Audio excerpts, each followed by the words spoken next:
Hello students, welcome to today's session where we are going to discuss about a new topic which is a part of learning maths. It's called Euler's geometry. Now we have learned so far many part of maths like basic operations, then Roman number. More than that we have learned about algebra, then we have learned about coordinate geometry, identities, factorization. Now it's time to learn Euler's geometry. What is Euler's geometry? Now geometry itself is a word which tells about the name. See, this is geometry. Geometry has two parts, geo and metry. Geo is nothing but earth and metry is to measure. So a mass which is related to the measurement of earth is called geometry. Now the concepts which are being given by Euler's is called Euler's geometry. Euler's was a great Greek mathematician. He has developed few concepts regarding geometry which was universally being accepted. Now we know about few of the mathematicians. Few are from India and few are from Greek. So about the Greek mathematicians. So few of the Greek mathematicians and Indian mathematicians about whom I was talking are Thales, born in 600 BC, and Pythagoras 572 BC, and Euclid in 300 BC. Their contribution towards maths, Thales has discovered a circle is bisected by its diameter. He gave the proof for this, and then Pythagoras gave a lot in the contribution towards geometry. Euler's geometry, which we are going to learn in deep. Now coming to Indian mathematicians, we have great mathematicians like Aryabhatta, who was born in 476 AD. He gave his contribution for area of isosceles triangle, volume of pyramid, and the value of pi. Then for Aryabhatta, Brahmagupta, he was born in 598 AD and his contribution was regarding the area of cyclic quadrilateral. Then we know about Bhaskara too, who was born in AD 1114, where he gave the dissection of Pythagoras theorem. Now, after discussing about the basic concepts, let's move deep about Euler's geometry. Now, Euler's contribution towards geometry was basically divided among the two classifications like axioms and postulates. What are axioms? So we know that certain statements which are universally being accepted and they are true. So like earth is round, everyone knows. Clear? Then today it may rain. Today it may rain, it may or may not. So this sentence is not exactly true and not giving an confirmed idea about the weather. So what we can say is this is not universally true and this is not going to remain same for throughout the world. The statements which were true, collection of statements, like if it is x plus 5 is equals to 10. So this is a statement which is true for a value, fixed value 5.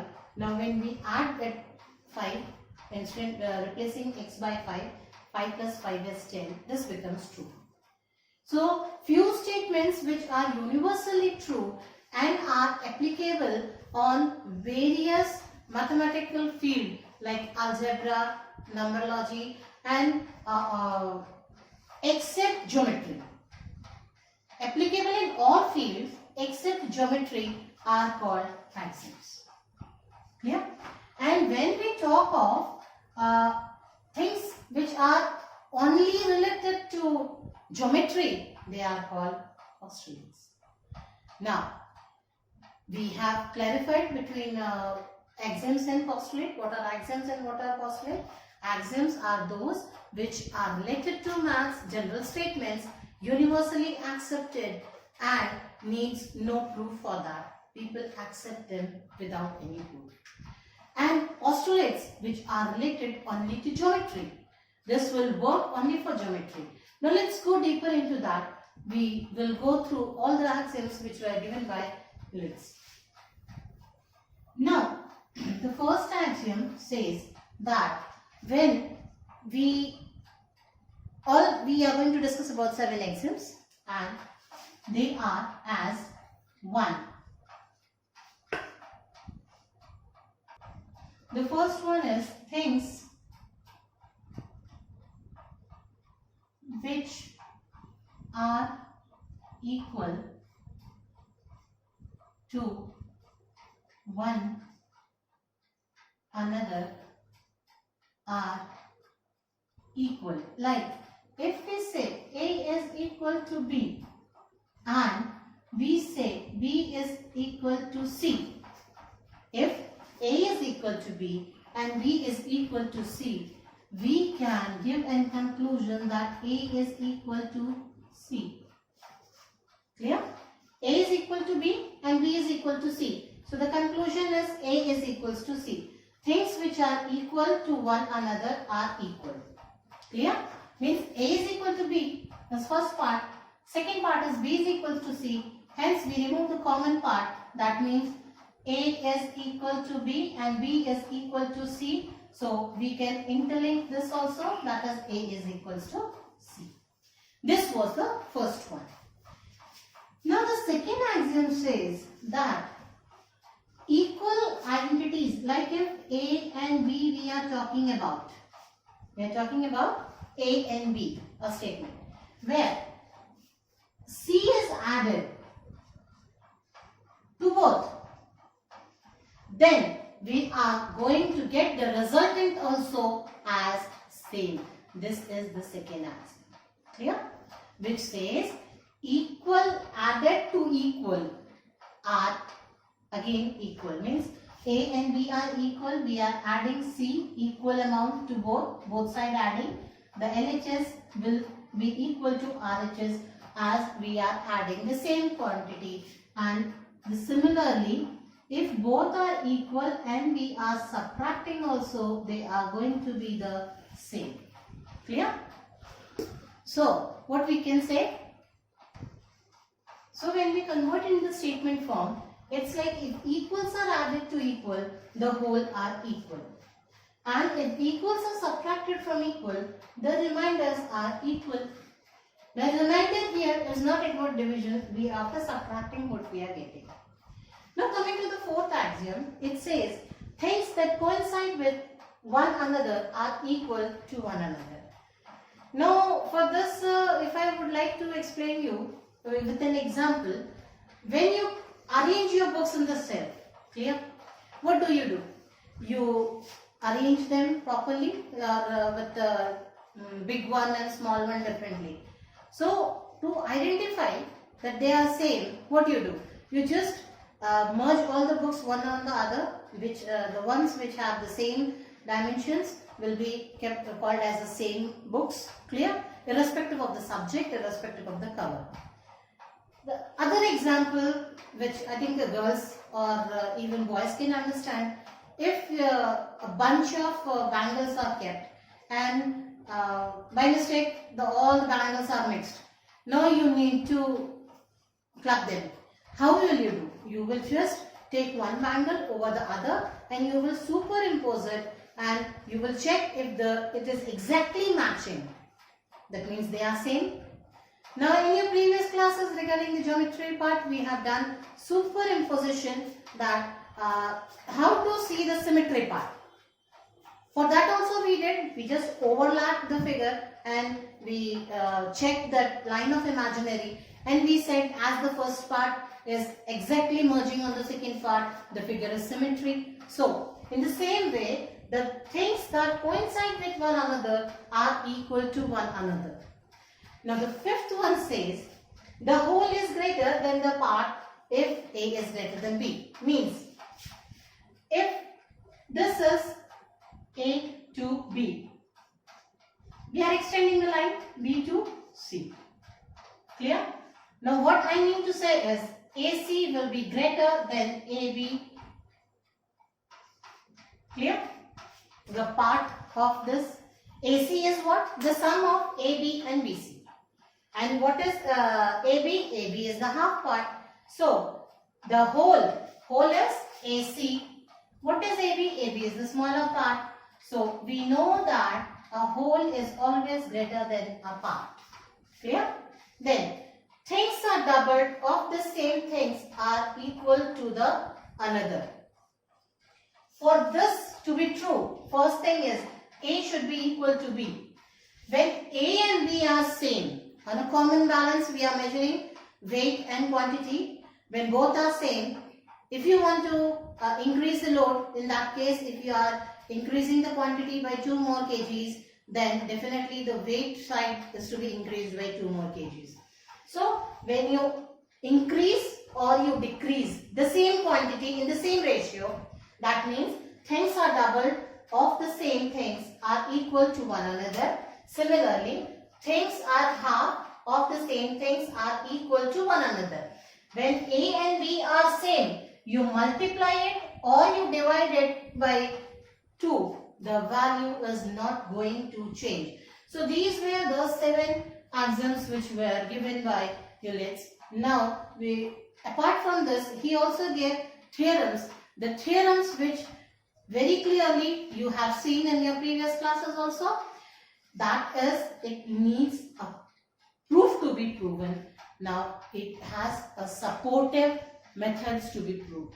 Now we will move to the postulates. What are the 5 postulates? Now, regarding the postulates which are related only to geometry, the first point goes, a straight line may be drawn from any one point to any other point. Like, say this concept we know that from a given point you can draw infinitely many lines. Yes or no? Already this concept is clear? Yes? So, we have 2 points where we have drawn lines which are crossing. What is the statement here is a straight line may be drawn from any one point to any other point. See, that is, this is one point, and if you extend this, the straight line can be drawn from, see, this was a point P and let this be a point Q. We have drawn a line which is passing through this. This was first postulate. The second postulate says that a terminated line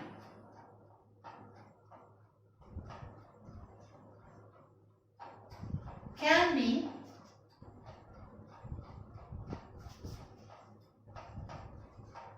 endlessly extended. Can be extended endlessly. That means a terminated line, this is a terminated line. We know that 2 arrows means if we need, this can be extended endlessly, continuously. Clear? As both the arrows shows that the line can be extended endlessly in both the directions. The third postulate says a circle can be drawn with any center and any radius. We know this and it's a commonly accepted statement and no proof is required for this, but yet a circle can be drawn with any center and any radius. See, this is also a circle. Radius is not known, center we know, we need a center. Clear? So, a circle can be drawn with any center and any radius. Any center, see here also you can draw a circle. You may draw a circle here also. Radiuses will be different. See, for this it is different. Here it is different. Here it is different. Now, the fourth one says that all right angles are same or equal. See, right angles are same or equal. If it says, that means it's like all right angles are equal to one another. all right angles are same or equal, or all right angles are equal to one another. We know right angle. When we will be say that an angle is a right angle? When the measure is 90. So if you write the name as AOB or you say PQR, clear? If this is your right angle, this is AOB, and the other one is PQ and R. Doesn't matter about the name, but when you say that the given angle is a right angle, when the measure is 90 degree, when the measure is 90 degree, it is classified as right angle. So both the angles are same. That means all right angles are same. Coming to the fifth postulate, which is a big one, let's see what it is. Fifth postulate says, if a straight line falling on two straight lines makes the interior angle on the same side of it taken together less than two right angles, then the two straight lines, if produced indefinitely, meet on that side on which the sum of angle is less than the two right angles. Already regarding the parallel line and transversal concept is dealt in your previous classes, you know. Let's recall that one. See, if this is a line L and the other one line L, this is L and this is M, let T be the transversal. So we have learned that sum of interior angles is supplementary. That is 90 plus 90 is 180. Supplementary means the sum has to be 180. Then this was a case for parallel line. But we are not going to discuss about this parallel line. We are recalling this concept to understand this. If a straight line falling on two straight lines, so let this be a straight line and this be a straight line. See, both the lines are straight. Nowhere it's mentioned that the line are parallel. One more line is falling on this. Let again this be L, this be M, and this be N this time. So L, M, N are three lines. These two are straight lines and N is acting as a transversal here. Falling on two straight lines. N is falling on line L and line M. The interior angles on the same side of it taken together less than the two right angles. That means, see, you can clearly see the distance here is large and here it is small. So we are going to talk about these two angles here. That means this sum of these two angles, interior angles we are talking about, let this be A and this be B. We are talking about angle A and angle B. So makes the interior angle here are A and B. On the same side, means towards on the same side of the transversal. We cannot take C and D here. We are not talking of A and C, we are not talking of B and D, we are not talking of C and D. We are talking about A and B and C and D. So two pairs. So what can we see? This is A plus B or here it is C plus D. Interior angles are made. Now, on the same side of it taken together less than two right angles. See, where it is less than two right angles, that is 90 plus 90 is 180. Then, in such a case, the two straight line, if produced indefinitely, meets on the side on which the sum of the angle is less than two right angles. By seeing the figure, we know that if we extend L straight and M2 straight, we can see that if it is extended here, it is meeting here. But whereas towards this side, if you extend the distance keep on increasing. Now we can understand that only for A and B, where the value is less than 180, the line when extended will be meeting at some point. Clear?